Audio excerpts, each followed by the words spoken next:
Sir ಇವತ್ತು first P U C ಪರೀಕ್ಷೆ ಇದೆ. ಸೆಕೆಂಡ್ ಇಯರ್ ಹಾಂ ಫಸ್ಟ್ ಸೆಕೆಂಡ್ ಎಕ್ಸಾಮ್. ಯಾ ಯಾವ ರೀತಿ ಪ್ರಿಪ್ರೇಷನ್ ಆಗಿದೆ? ಪ್ರಿಪೇರ್ ಎಲ್ಲ ಆಗಿದ್ದೀರಿ ಬ್ರೋ, ಎಲ್ಲ ಬರೆದಿದ್ದೀರಿ, ಓದಿದ್ದೀರಿ, ಪ್ರಾಕ್ಟೀಸ್ ಮಾಡಿದ್ದೀರಿ. ನೋಡಬೇಕು, ಕ್ವಶನ್ ಪೇಪರ್ ಈಸಿ ಆಗಿದ್ದರೆ ಬರಿಬೋದು.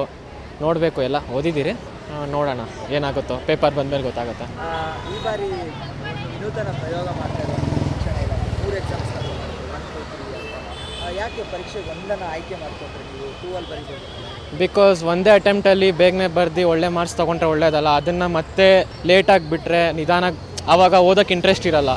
ಬೆಸ್ಟ್ ಈಗ ಓದಿ ಬರೆದ್ಬಿಟ್ರೆ ಒಳ್ಳೇದಲ್ವಾ, ಹಂಗಾಗಿ ಫಸ್ಟ್ ಅಟೆಂಪ್ಟಲ್ಲೇ ಬರೆಯೋಣ ಅಂತ.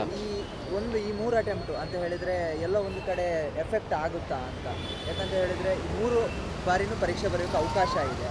ಎಲ್ಲ ಒಂದು ಕಡೆ ಫಸ್ಟ್ ಬರೆದು ನನಗೆ ಒಳ್ಳೆ ಸ್ಕೋರ್ ಬರುತ್ತೆ ಅಂತ 2 ಎಕ್ಸಾಮ್ ಬರೀದೇ ಕೂತಾಗ ಬೇರೆ ವಿದ್ಯಾರ್ಥಿಗಳು 3 ಎಕ್ಸಾಮ್ ಕೂಡ ಬರೆದು ಅಲ್ಲೇ ಎಲ್ಲೋ ಒಂದು ಕಡೆ ಅವರಿಗೆ ಒಂದು ಗ್ರಿಪ್ ಸಿಕ್ಕಾಗ ಹಾಗೆ ಮಾರ್ಕ್ಸ್ಗಳಲ್ಲಿ ವೇರಿಯೇಷನ್ಗಳಾಗ್ತವೆ.